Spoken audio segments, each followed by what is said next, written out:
Her daughter called her just the babysitter in front of the Christmas Eve guests. Emily didn't argue. She poured another glass of wine. By New Year's, the mortgage she'd been paying for years would be gone, and so would her children's names from her will. She'd spent decades as the silent giver. Now she was the one taking back. And when they came asking what happened, the paperwork would be waiting. We're just getting started, but before we dive in, tell me, where are you listening from? These stories aren't just mine. They're mirrors. Drop your city in the comments, and if you believe in second chances, hit subscribe. It was supposed to be a casual evening, but when Lily casually told me that Clara was just the babysitter we let stay, I felt my world shift. Emily pulled up to Lily's house, the bright Christmas lights twinkling in the darkening evening. The familiar feeling of family warmth reached out to her from the windows, but it felt hollow today, strained. She had been looking forward to this, Christmas Eve, the chance to share an evening with the people she loved. But something was off. The weight of old feelings hung in the air, thick and unspoken. She rang the doorbell, her pulse quickening slightly. Lily opened the door, wearing a bright, almost too cheerful smile. "Emily, I'm so glad you made it," she said, stepping aside. Emily forced a smile in return, her nerves settling, but only slightly. As she stepped into the house, she felt the usual sense of belonging that had always defined Lily's home. But today, it felt like she was stepping into someone else's life, like an outsider. The house was beautiful as always, decorated with garlands, wreaths, and twinkling lights. Sam was in the kitchen. Lydia was wrapped up in a conversation with Clara, who Emily assumed had been invited as part of the festivities. They all seemed so natural together, like they were in their own world, and she was simply passing through. As they sat down to dinner, the conversation flowed easily. Everyone laughed and exchanged stories as if it were a normal family gathering, but Emily felt the space between her and them grow wider with every passing second. And then casually, almost as if it was an afterthought, Lily spoke up. "Oh, Clara, just the babysitter we let stay for the evening." The words hit Emily like a punch to the gut. The casualness of them, the lack of consideration, they stung deeper than anything she had felt in a long time. Just the babysitter. Emily blinked, trying to hold it together. For a moment, the room seemed to blur around her. Was that really all she was? Just the guest, the outsider, trying to fit in while the people she loved made their home complete without her? Her mind swirled. This wasn't the first time she'd felt this way. Shut out, irrelevant. But tonight it felt final. The weight of the years of neglect, of being the one left on the outside, pressed down on her chest. And in that moment, she realized it was no longer about being ignored or left out. It was about being invisible in her own family. Emily watched Sam and Lydia laugh, saw Clara settle comfortably into their dynamic, and she felt the invisible wall that had always been there, growing higher, thicker. The quiet sting of realization hit her, hard. She wasn't even part of the conversation. She was the stranger in the room, the person who never quite belonged. The air seemed to thicken, suffocating her. She barely touched her food, her hands growing cold as she stared at the plate in front of her. How long had she been putting herself last? How many times had she tried to keep things together to smooth over the cracks? She had been the one to help, to keep the family functioning, but it was always at the cost of her own needs. Always the cost of her voice. And now she was just the guest at the table, a guest in a family that wasn't hers anymore. The moment Lily spoke so casually about Clara, something inside Emily snapped. This wasn't just another slight. It was the final straw. Her silence, her compliance, her willingness to stay in the shadows, it wasn't enough. Not anymore. The dinner carried on, but Emily could no longer participate. The weight of the room, the heaviness of the atmosphere, it all began to suffocate her. She pushed her chair back quietly, excusing herself as she left the table. The cold air of the backyard felt like a reprieve. She stepped out into the night and the chill of Christmas Eve biting at her skin. She stood there for a moment, her breath coming in quick bursts as she tried to gather her thoughts. The family she had tried so hard to be a part of. She didn't need them anymore. not in the way she had thought. This wasn't about their approval, their love.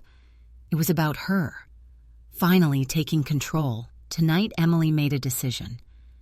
The emotional weight of everything she had been carrying shifted inside her, and as she stared into the cold night, her words came softly, but with purpose. I won't be silent anymore. Emily looked back toward the warm glow of the kitchen window. Tonight was a turning point, but she couldn't help but feel the storm brewing inside her. This wasn't over, not by a long shot. She would make sure of it. I've spent my whole life sacrificing for my son's future, but for what? To be dismissed? For a babysitter? The drive back home was a blur of headlights and empty roads.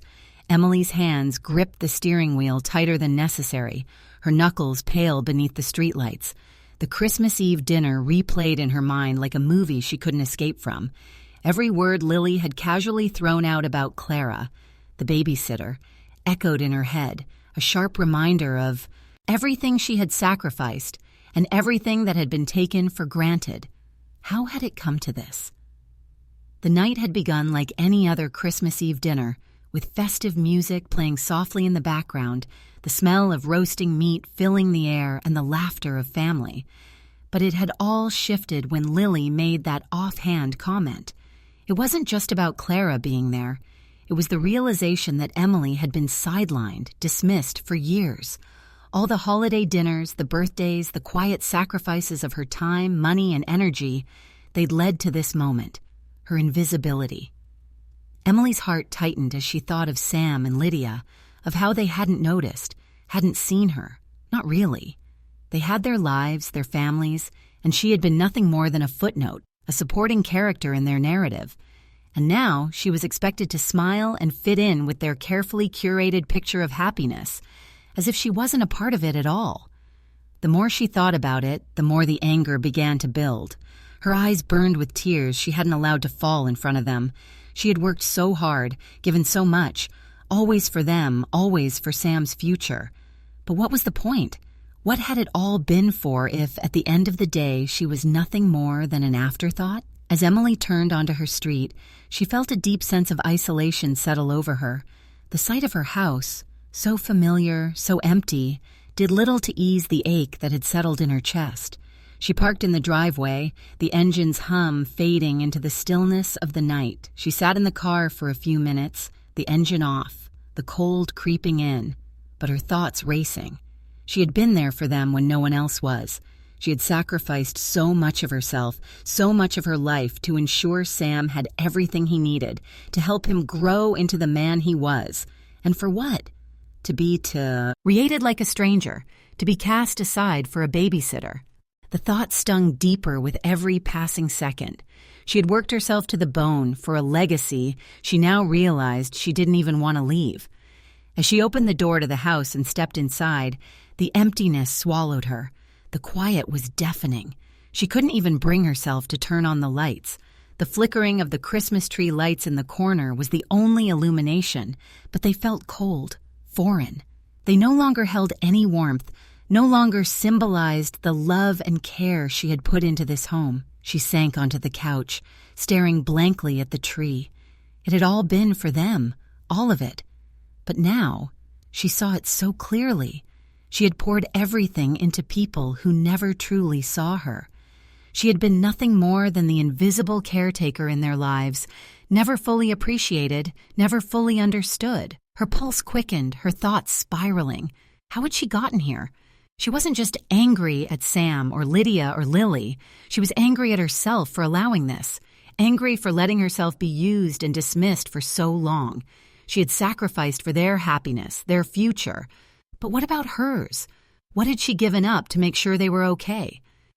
The idea of leaving everything to Sam, of continuing this pattern of silence, resentment, and neglect, made her stomach churn. The thought of passing on her wealth, her legacy, to them, when they had never truly valued her, filled her with a deep, bitter resentment. She had worked hard for everything she had, and it wasn't just going to be taken for granted anymore. Emily stood up, her decision forming in the pit of her stomach. She walked toward the study, her fingers trembling as she opened the drawer. She pulled out the old will, the one that had always been in place, the one that left everything to Sam. She could no longer be the invisible figure in her own story. The legacy she was leaving behind, she needed it to be hers, and hers alone. It was time for a change, time for a future that wasn't tied to the past. She took a deep breath, feeling the weight of the decision in her chest. The pen was in her hand, ready to strike a new course. This wasn't just about money. It was about reclaiming her life, her power, and her future. With one swift motion, Emily crossed out the names in the will and replaced them with something else. A charity, a cause she believed in, one that mattered, something that would make a difference, something that would leave a true legacy, one that wasn't tainted by the sacrifices of the past. As she signed the new will, a sense of peace began to wash over her. She had taken control. She had decided that her legacy would be one of meaning and purpose, not an afterthought, not a footnote. Her phone buzzed, breaking the silence. It was a message from her lawyer. "I've received your instructions. We'll begin the process immediately." Emily's breath caught in her throat. She had done it. She had taken the first step toward her new life. But as she looked at the new will, the weight of her decisions settled deep within her. She was changing everything, her past, her future, and everything in between. Emily paused, staring at the screen. Something felt off. The message wasn't just business. There was something in the way it was worded, something that felt like a shadow was lurking in her future. What else was coming her way? "This isn't just about inheritance. It's about reclaiming my dignity." The soft glow of the desk lamp bathed Emily's study in an intimate light, casting long shadows against the walls. She sat at her desk, the papers in front of her now feeling more like a weight than a responsibility. The will, the future of her estate, was no longer just a matter of finances. It had become a battleground for her dignity, her autonomy. He chose to finally reclaim what had been stripped from her for far too long.